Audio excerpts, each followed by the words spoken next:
اب ایک بہت بڑا یونیورسل ٹروتھ آ رہا ہے. سورہ النساء کی آیت نمبر 78 میں، اینما تکونو، تم جہاں کہیں پر بھی ہو، یدرکم الموت، موت تمہیں آ کر رہے گی. وَلَوْ كُنْتُمْ فِي بُرُوجٍ مُشَيَّدَةٍ، چاہے تم اپنے آپ کو مضبوط قلعوں میں بھی بند کر لو نا، موت وہاں بھی تمہیں آ جائے گی. موت سے کوئی بھاگ نہیں سکتا. یعنی دنیاوی طور پہ کوئی شخص مضبوط قلعے میں آ جائے کہ مجھے کو مارنے کے لیے اندر نہیں آئے گا، سر باہر سے تو اندر آنے کی ضرورت نہیں ہے، اندر جو کچھ آپ کے اندر ہے وہ آپ کو مارنے کے لیے کافی ہے. Heart failure, kidney failure, cancer, کوئی بھی بیماری لگ سکتی ہے.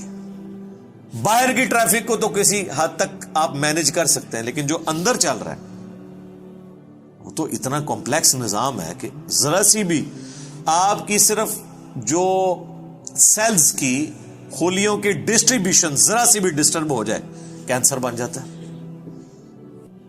اس کے اوپر کسی کا کنٹرول ہے؟ کتنی ینگ ڈیتھس آپ آئے دن سنتے رہتے ہیں. 25 سال کا لڑکا تھا جی، 30 سال کا لڑکا تھا جی، ہارٹ فیلئر سے مر گیا جی. یہ بھی جو عفنان بھائی بتا رہے تھے، ان کے دوست سحری کر کے سوئے، اٹھے ہی نہیں ہے، 27-28 سال عمر ہے. تو وہ اللہ تعالیٰ نے ہر شخص کو جو ٹائم دیا ہے وہ، لہذا جس طرح اللہ کو ایک ماننا ضروری ہے نا، اور اس میں کوئی شک نہیں ہے ایک ایمان والے شخص کے لیے، اس طرح بالکل اس طرح یہ ماننا ضروری ہے کہ جو رات باہر ہے قبر کی وہ اندر نہیں ہے، اور جو اندر ہے وہ باہر نہیں ہو سکتی. ایک لمحے، قرآن میں کئی جگہ یہ ٹاپک ہے کہ جب موت آئے گی ایک لمحے نہ آگے ہوگی نہ پیچھے. پھر سورہ آل عمران کے کانٹیکسٹ میں تو اللہ تعالیٰ نے یہاں تک فرمایا، جب منافقین نے کہا نا کہ ہم نے اپنے بھائیوں سے کہا تھا کہ غزوہ احد میں نہ جاؤ، نہ یہ جاتے اور نہ یہ قتل ہوتے، تو اللہ تعالیٰ نے فرمایا اس طریقے سے کوئی موت ٹال سکتا ہے؟ تم لوگ بھی جو اپنے گھروں میں بیٹھے ہوئے ہو نا، اور تمہاری جان بخشی ہو گئی ہے، تم یہ سمجھ رہے ہو کہ قتال میں نہ جانے کی وجہ سے تم بچ گئے ہو. اگر تمہاری موت بھی اللہ نے مقدر کی ہوتی تو تم خود بخود اپنی مقتل گاہوں کی طرف کھینچے چلے آتے. اور اس کو سپورٹیو حدیث ہے صحیح مسلم کی، نبی علیہ السلام نے غزوہ بدر سے ایک دن پہلے زمین پہ لکیریں کھینچی تھی. کل یہاں پہ ابو جہل کی لاش پڑی ہوگی، کل یہاں پہ عتبہ کی لاش پڑی ہوئی ہوگی، اور صحابہ کرام کہتے ہیں اللہ کی قسم اگلے دن ہم نے ان کی لاشیں ایگزیکٹ انہی جگہوں پہ دیکھی. یعنی اللہ تعالیٰ نے اپنے نبی کو وحی کے ذریعے بتا دیا تھا کل یہاں پہ لاشیں پڑی ہوں گی. تو وہ اللہ نے ان کا موت کا وقت مقرر کیا ہوا تھا، اور نبی علیہ السلام کو بتا دیا، آپ نے اپنی امت تک وہ پیغام پہنچا دیا. یہاں پہ اگر کوئی کہتا بھی ہے نا جی کہ جی وہ جی جیڑی رات قبر ہی چاہیے وہ باہر نہیں، جیڑی باہر ہے وہ اندر نہیں ہے، یہ اکثر وہ بدماش گنڈے اور ڈان کہہ رہے ہوتے ہیں جو قاتلانہ حملے میں اپنے دوسرے جو مقابل ڈانوں سے بچ جاتے ہیں نا، تو پھر وہ کہتے ہیں او جی جیڑی لہی ہے نا جی وہ تو پوری کرنی ہے نا جی، انج تے نہیں کو مار سکتا. پھر ساتھ یہ بھی جملہ بولیں گے کہ جی وہ جو ہے نا مارنے والے سے بچانے والا جو ہے وہ ذات بڑی ہے. او بھائی مارنے والے بھی اللہ کی ذات ہے، بچانے والی بھی اللہ کی، کوئی بڑی نکی نہیں ہے، ایک کی ذات ہے جو مارتی بھی ہے بچاتی بھی ہے. لیکن ظاہر ہے وہ اس کانٹیکسٹ میں کہہ رہے ہوتے ہیں کہ کوئی شخص کسی کو نہیں مار سکتا، تو بالکل ٹھیک ہے. اب اس کے بعد ہونا تو چاہیے اس کی بقیہ کی زندگی پھر دین کے مطابق گزرے. بقیہ یہ ہوتا ہے کہ وہ پھر 4-5 گنڈے اور اکٹھے کر کے اپنا بدلہ اتارتا ہے اپنے مخالف سے، یہ رزلٹ نکالتا ہے اس سے. حالانکہ جو یہ شخص کہہ رہا ہے کہ جی جو رات قبر میں ہے وہ باہر نہیں، اور جو باہر ہے وہ اندر نہیں، اس کے بعد پھر اس کی زندگی چینج ہونی چاہیے نا، اسے اپنی موت اتنی سامنے دیکھ کے اسے اپنی آخرت کی تیاری کرنی چاہیے نا. لیکن وہ سورۃ الانعام میں ہے، اللہ تعالیٰ نے تو اس سے بھی بڑی بات کی ہے کہ جو نافرمان لوگ ہیں نا، اگر ہم انہیں دنیا میں دوبارہ بھی بھیج دینا تب بھی یہی کام کریں گے. یہ ہم نے سر خود دیکھا ہے، یہ آبزرو کیا. میرے اپنے آفس کے کولیگ ایک دفعہ کراچی سے فلائٹ لے کے تو وہ آ رہے تھے اسلام آباد، تو راستے میں کافی زیادہ موسم خراب ہو گیا. تو اور آپ کو پتہ ہے جب موسم خراب ہوتا ہے تو جہاز تو پھر ایک کٹی پتنگ کی طرح ہے نا، تیز ہوا کے اندر، اس کو آپ لینڈ نہیں کروا سکتے، اور اڑے گا بھی تو کتنی دیر اڑے گا، ایسی جگہ لے کے جانا پڑے گا جہاں پہ موسم ٹھیک ہو، اور ادھر پہنچنے سے پہلے اگر فیول ختم ہو گیا پھر تو جا کے وہ جنت یا جہنم میں ہی لینڈ کرے گا، دنیا میں نہیں لینڈ کر سکتا۔ تو وہ کہتے ہیں کہ جی بس جو لینڈنگ سے تھوڑی دیر پہلے ہی موسم خراب ہو گیا تو وہ پھر جہاز دوبارہ اٹھا لیا اس نے، پائلٹ نے، لیکن وہ جہاز قابو میں نہیں آ رہا تھا، اور آپ کو پتا ہے وہ پھر اچانک جو ہے نا کافی زیادہ گہرائی پہ وہ نیچے آتا ہے جہاز، یعنی ہوا میں اگر وہ سپوز تقریباً یہ 747 تو 10 کلومیٹر ہائٹ تک اڑتا ہے، تو وہ ایک کلومیٹر ایک سیکنڈ میں ایک دم نیچے آتا ہے۔ وہ جب ایک دم نیچے آتا ہے نا تو وہ ظاہر ہے کہ اگر آپ نے سیٹ بیلٹ نہیں باندھی ہوئی تو آپ جا کے تو جہاز کی چھت سے جا کے لگیں گے، تو وہ بیلٹ پہلے بندھوا لیتے ہیں، اور پھر وہ اتنی زور سے کانپتا ہے۔ یہ تو میں نے خود بھی چائنا کی فلائٹ میں ایئر پاکٹس آتی ہیں پاکستان سے چائنا جاتے ہوئے، اتنی زور سے کانپتا ہے وہ جہاز کہ لگتا ہے کہ وہ یہ ابھی ٹوٹ جائے گا، ٹکڑے ٹکڑے ہو جائے گا، کیونکہ وہ ویسے تو انہوں نے ظاہر ہے وہ ہمارے علماء کرام نے تو نہیں بنایا ہوا کہ ناخالص ہو، وہ یعنی بڑا صحیح ڈیزائن کیا ہوتا ہے انجینئرز نے، اور اس کے اندر پوری ایک شاک ابزارو کرنے کی صلاحیت ہوتی ہے، وہ ہلتا بھی رہنا، وہ ٹوٹتا نہیں ہے، اس میں کافی ٹرسز لگا کے لچک موجود ہوتی ہے۔ بہرحال پھر بھی جو بندہ اندر بیٹھا ہوا ہے اس کو تو یہ سارے لوگ تو سائنسدان تو نہیں بیٹھے ہوتے، اور لگتا ہے کہ جناب ابھی جان گئی کہ، تو وہ جناب وہ کہتے ہیں کہ جی یعنی اس طرح لوگ کلمے پڑھ رہے تھے، اور جناب چیخو پکار استغفر اللہ، جیسے کہ ابھی اگر اللہ نے ان کو دوبارہ بھی دنیا میں بھیج دیا، کیونکہ اب تو ان کے آخری وقت ہی قریب آیا ہوا تھا نا، وہ تو یہ کنکلوڈ کر لیا، تو یہ اب جاتے ہی جو ہے نا ادھر سے مطلب سیدھا گھر نہیں جائیں گے، یہ مسجد میں جا کے پہلے وہ سنت والے 2 نفل پڑھیں گے جو سفر سے واپسی میں پڑھے جاتے ہیں، اور جتنی بے پردہ عورتیں اتریں گی یہ اتر کے اب جا کے پردہ، یعنی وہ بلکہ یہ جہاز میں بیٹھی ہوں گی اور موبائل پہ کہیں گی کہ جی برقع جو ہے خرید کے لے کے آؤ، ادو تک میں لینا ہی نہیں جہاز تو جدو تک کہ منو کو برقع نہیں دے گا، ٹھیک ہے نا جی۔ اور جو ہے نا وہ نماز کا ٹائم ہوا ہے تو وہ جہاز میں پہلے نماز پڑھیں گے تب نیچے اتریں گے، لیکن ایسا کوئی نہیں ہوتا، اس ٹائم چیخیں ہوتی ہیں اور لگتا ہے کہ جناب گئے کہ گئے۔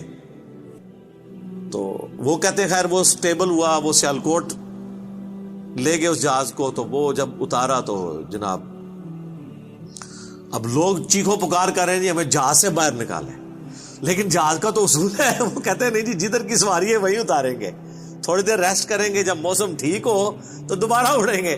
اب جو موت سامنے دیکھ کے ایک بار تازہ لینڈ کیا ہو، وہ کہتا ہے جی جناب تو وہ بتا رہے تھے کہ جہاز میں جناب انہوں نے منتیں کی، اب لاہور کی سواریاں تھیں جو وہ بھی کہہ رہی ہیں کہ جی آپ ہمیں یہاں پہ ہی اتار دیں، اسلام آباد پشاور کی سواریاں بھی تھی، وہ کہہ رہی تھی سیالکوٹ سے جناب ہم، کئی لوگوں نے کہا اسی پیدل چلے جائیں گے جناب، سانو لاؤ ہوئے تھے جہاز تو لاؤ تلے، ٹھیک ہے۔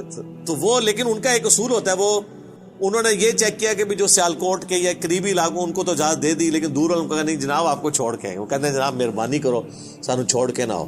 تو اس طرح موت کا یعنی روب طاری ہوا ہوتا ہے۔ تو یہ یعنی بات کرنا آسان ہے، جب موت سامنے آتی ہے نا بڑے بڑے لوگ، اور یہ سورۃ النام میں جو اللہ تعالیٰ نے فرمایا نا کہ ہم انہیں دنیا میں دوبارہ بھیج دیں یہی کام کریں گے، تو یہ کرنا شروع ہو جاتے ہیں نا۔ میں خود اسلام آباد میں پشاور موڑ جو ہے نا G8 مرکز، اسے پشاور موڑ بھی کہتے ہیں، جس طرح G9 مرکز اسلام آباد میں اسے کراچی کمپنی کہتے ہیں۔ تو ادھر میں ایک دفعہ ایک ٹیکسی میں نے لی، تو وہ ٹیکسی والے سے میری ڈسکشن شروع ہوئی، تو وہ کہنے لگا جی مجھے تو اللہ تعالیٰ نے نئی زندگی دی ہے۔ کہتا ہے جی میں ادھر ہی کھڑا ہوا تھا تو پیچھے سے ایک بڑا ٹریلا آ کے چڑھ گیا۔ یہ ٹریلے آپ کو پتا کس سپیڈ پہ چل رہے ہوتے ہیں، یہ بڑے بڑے جو وہ ڈیمپرز، جن کو ڈیمپر کہتے ہیں۔ اور کہتا ہے جی میں تو گھر والے بھی آ کے بس سارے رشتہ دار کے کر کے مل کے جا رہے تھے۔ شفا انٹرنیشنل میں وہ کئی ہفتے تک وینٹیلیٹر کے اوپر رہا۔ وینٹیلیٹر پہ اس طرح کے جو لوگ ہیں بہت کم ہی ہوتا ہے کہ واپس آئیں، پھر آہستہ آہستہ ریکوری ہو گئی، یعنی وہ تو موت کے منہ سے بلکہ نئی زندگی لے کے واپس آیا۔ تو میں نے اس سے پہلا سوال یہ کیا کہ اب تم مطلب زندگی کیسے گزار رہے ہو، نماز پڑھتے ہو، مسلمان ہو؟ کہتے جی ٹائم لگ جاتے پڑھ لیتی ہے۔ تو میں نے کہا صدق اللہ العظیم، اللہ نے سچ فرمایا، اگر ہم انہیں دنیا میں دوبارہ بھی بھیج دینا پھر یہ وہی کام کریں گے جو یہ کرتے رہے۔ تو اتنا قریب سے بھی موت کو دیکھ کر لوگ جو ہے نا وہ پھر بھی یہ باز نہیں آتے اپنے حرکتوں سے. موت بہت بڑی حقیقت ہے. کاش اس پہ ہمارا ایمان بھی اس لیول کا ہو تو پھر انسان کا قبلہ درست رہتا ہے. آپ دیکھیں سورہ البقرہ کے سٹارٹ میں اللہ تعالیٰ نے جو ذکر کیا ہے اہل ایمان کا, اس میں کیا فرمایا؟ والذین یؤمنون بما انزل الیک, وہ ایمان لاتے ہیں جو اے نبی تمہاری طرف نازل ہوا, وما انزل من قبلک, اور جو نازل ہوا تم سے پہلے, اس پہ ایمان رکھتے ہیں. وبالآخرۃ ہم یوقنون, اور آخرت پہ یقین رکھتے ہیں. آخرت کے لیے ایمان کا لفظ بھی کافی نہیں, اللہ نے سمجھا یقین, کیونکہ قبلہ تبھی درست ہوتا ہے جب انسان کو یہ پتا ہو کہ میں نے مر کے کسی کے حضور اکاؤنٹیبل ہونا ہے, جواب دہ ہونا ہے. آج یہ جتنے لوگ کہتے ہیں نا جی جو قبر سے باہر رات ہے وہ اندر نہیں, جو اندر ہے وہ باہر نہیں ہے, یہ صرف ان کی منہ شگافی ہیں. واقعی اگر ان کا یقین ہو تو حرام خوریاں کر رہے ہو, لوگوں کا مال لاحق طریقے سے ہڑپ کر رہے ہو, اللہ تعالیٰ کے حقوق کو پامال کر رہے ہو, ماں باپ کے ساتھ بے سلوکی والا معاملہ کر رہے ہو, بیوی بچوں پہ ظلم کر رہے ہو, بہن بھائیوں کی جائیداد دبا رہے ہو, معاشرے کے لیے ناسور بنے ہوئے ہو, ایسے لوگ نہیں, پھر تو ان کو بالکل سیدھا ہو جانا چاہیے. تو بات کہاں سے شروع ہوئی تھی کہ اللہ تعالیٰ فرما رہا ہے کہ تم اپنے آپ کو مضبوط قلعوں میں بھی بند کر لو نا, تب بھی موت تمہیں آ کر رہنی ہے. موت کو کوئی ٹال نہیں سکتا, کیونکہ موت تو اللہ تعالیٰ نے بھیجنی ہے. اللہ کے پاس تو کروڑوں آپشنز ہیں. ایگزٹس تو ہر شخص کا اس دنیا سے لکھا ہے, خواہ ایئر کریش میں ہو, چاہے ہارٹ فیلئر سے ہو, خواہ کسی شیر کے پیٹ میں جا کے ہو, خواہ کڈنی فیلئر سے ہو, خواہ کسی روڈ ایکسیڈنٹ میں ہو, ہر بندے نے دنیا سے جانا ہے اور وہ طے ہے, اس سے آگے پیچھے نہیں ہوگا. البتہ جو قاتل کو ہم سزا دیتے ہیں اس لیے کہ قاتل جو ہوتا ہے اس کو اللہ تعالیٰ نے یہ کام کرنے سے منع کیا ہوا ہے, وہ اس کی وجہ سے اسے سزا دی جاتی ہے. اس وجہ سے نہیں کہ وقت سے پہلے اسے قتل کر اس نے مار دیا, کیونکہ اس نے مارا اپنی ویل سے ہے, نافرمان, اس کی تو موت آنی تھی. اور اللہ تعالیٰ کو تو اپنے علم سے یہ بھی پتا ہے کہ کس نے کیا کرنا ہے, لیکن اللہ نے کسی کو پابند نہیں اپنے علم کا کیا کہ تو نے یہ کرنا ہے, بلکہ اللہ نے مستقبل کو فورس ہی خود ہی کیا ہوا ہے. جس طرح ایک استاد جب کسی نالائق شاگرد کو پیپروں سے ایک ہفتہ پہلے کہتا ہے کہ پتر تو فیل ہو جانا ہے, اور وہ فیل ہو بھی جائے, تو اس استاد کو آگے نہیں گلا کر سکتا ہے وہ اسٹوڈنٹ کے, سر جی تہاڈی زبان بڑی کالی ہے, تسی کیا سی تاں میں فیل ہویا, میں نے بڑی محنت کی تھی. نہیں, تو اللہ تعالیٰ کو تو ڈیوائن علم بڑا کامل ہے, وہ مستقبل کے بارے میں فورس ہی کرتا ہے. اب رہا یہ معاملہ کہ اللہ نے ہمیں اس آزمائش میں ڈالا کیوں ہے, تو وہ اللہ نے اس کو بیان کر دیا. لا یسأل عما یفعل, اللہ کو کوئی نہیں پوچھ سکتا کہ اس نے یہ کیوں کیا. وہم یسألون, اور اللہ ہر ایک کو پوچھے گا. تو ابھی تو فی الوقت اللہ نے جس امتحان میں ڈالا ہے اس میں آپ نے گیون سرکمسٹانسز میں پرفارم کرنے کی کوشش کرنی. ہماری ایک اکیڈمی کے بڑے قریبی ہمارے ممبر عمر بھائی فوت ہو گئے, آلموسٹ 37 ایئرز کی ایج میں, اللہ تعالیٰ ان کی مغفرت کرے. اور ماشاءاللہ انہوں نے اپنی ینگ ایج کے اندر اپنے عقیدہ توحید کی اصلاح کی, اپنے گھر والوں تک اصلاح پہنچائی, اپنے والدین تک پہنچائی. خوش قسمت ہوتے ہیں وہ لوگ جو جوانی میں خود بھی توبہ کرتے ہیں اور اپنے بوڑھے 70-80 سال کے ماں باپ جو روایتی دین کو, قبر پرستی کے دین کو لے کے چل رہے ہوں, بزرگ بابوں کے دین کو, ان کو بھی وہ اپنے ساتھ اس رائے حق پہ لانے میں کامیاب ہو جائیں, یہ نصیب والوں کا حصہ. تو ان میں سے ایک ہمارے وہ عمر بھائی بھی تھے. ان کا جنازہ بھی آپ کو پتہ ہے میں نے پڑھایا تھا, جیلم کی تاریخ میں چند بڑے جنازوں میں سے تھا وہ, ہزاروں لوگ اس میں شریک تھے. تو ان کی اچانک ڈیتھ ہوئی ہارٹ فیلئر سے. ینگ ایج میں اگر کسی کو ہارٹ اٹیک ہو تو یہ چانس ہوتے ہیں کہ اس کا ہارٹ فیل ہو جائے گا, کیونکہ ہارٹ ریئیکٹ کرتا ہے, بوڑھا بندہ پھر بھی سروائیو کر جاتا ہے. تو مجھے صحیح طرح یاد ہے کہ وہ ان کا ہارٹ فیل ہونے سے کچھ عرصہ پہلے کی بات ہے, 2017 میں جب میرے پہ پہلی دفعہ مرڈر اٹیمپٹ ہوئی 28 اکتوبر کو, اور اس میں میرا کافی خون بھی ضائع ہوا, کافی زیادہ زخم آیا, آپ لوگوں کو پتہ ہے. تو اس کے بعد میں عمر بھائی کے پاس ایک دفعہ گیا, ان کے شاپ پہ, ان کی فرنیچر کا بہت بڑا کاروبار ہے جیلم میں. تو میں نے گپ شپ شروع ہوئی تو مجھے کہتے ہیں علی بھائی میں چاہ رہا ہوں آپ کے لیے نا کوئی باڈی گارڈ رکھ دیتے ہیں. تو میں اس کی پیمنٹ کر دیا کروں گا. تو میں نے ان کو کہا کہ میرے بھائی آپ کا ابھی تک یہ یقین کامل نہیں ہوا کہ موت کو کوئی ٹال نہیں سکتا. تو پھر میں نے ان کو یہی آیات کوٹ کی تھی کہ اپنے آپ کو مضبوط، اینما تکونوا یدرککم الموت ولو کنتم فی بروج مشیدہ، تم جہاں کہیں بھی ہو موت تمہیں آ کے دبوچ لے گی، خواہ اپنے آپ کو مضبوط قلعوں میں بھی بند کر لو. تو میں نے ان کو بھی یہ بات سمجھائی. میں نے کہا میرے بھائی باہر کی ٹریفک کو تو آپ کنٹرول کر سکتے ہیں، کسی حملہ آور کو تو آپ روک سکتے ہیں، اندر جو اتنی کمپلیکس ٹریفک ہے، روزانہ میرا دل 1,00,000 دفعہ دھڑک کر 10,000 لیٹر خون پمپ کرتا ہے میری نسوں میں، اس ٹریفک کو کون کنٹرول کر سکتا ہے؟ 25 دفعہ ڈائلیسس کرتے ہیں روزانہ میرے گردے، یہ کام کرنا چھوڑ دیں، اس کو کون کنٹرول کر سکتا ہے؟ 23,000 دفعہ آلموسٹ پھیپڑے سانس اندر کرتے ہیں، اتنی دفعہ باہر کرتے ہیں. اب تو یہ کورونا کی وجہ سے لوگوں کو پوچھے نظر ان کو سانس لینا کتنا مشکل ہو رہا ہے، ریکوری ہوتے بھی کئی مہینے لگتے ہیں. یہ سانس ہمیں خود لینا پڑ جائے نا یاد کر کے، ایک دن نہیں آپ سانس لے سکتے. 12,000 دفعہ ہماری یہ پلکیں جھپکتی ہیں، اور یہ اگر آپ کو روزانہ یوں کرنی پڑ جائے تو بس پھر آپ کوئی اور کام نہیں کریں گے، یہی کرتے رہیں گے. تو یہ سب کچھ میری مرضی کے بغیر اللہ تعالیٰ یہ سارے معاملات کو لے کے چل رہا ہوتا ہے. تو ہم باہر کی ٹریفک کو تو شاید مینج کر لیں کسی حد تک، وہ بھی کنفرم نہیں ہوتا. کئی بار روڈ ایکسیڈنٹ میں آپ دیکھتے ہیں لوگ اپنی جگہ پہ صحیح سائڈ پہ جا رہے ہوتے ہیں، مخالف سمت سے کوئی گاڑی آتی ہے، اس کا ٹائر پھٹتا ہے، وہ لڑکتی ہوئی دوسری طرف آ کے 4-5 بندے نیچے دے دیتی ہے.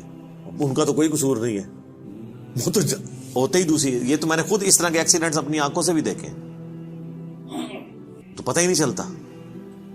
تو باہر کی ٹریفک کو آپ کسی حد تک مینج کر لیں گے، لیکن اندر کی ٹریفک کو تو کوئی بھی نہیں کر سکتا. اور دیکھیں کچھ عرصے کے بعد ان کی اندر کی ٹریفک ہی فیل ہوئی اور دنیا سے چلے گئے. اللہ تعالیٰ ان کی مغفرت کرے، انہیں نیک کاموں کا اجر دے، ان کی برائیوں سے درگزر کرے، اور ہمیں بھی اپنی موت سے پہلے قبر و آخرت کی تیاری کرنے کی توفیق عطا فرمائے. اللہم من احییتہ منا فاحیہ علی الاسلام ومن توفیتہ منا فتوفہ علی الایمان. آمین.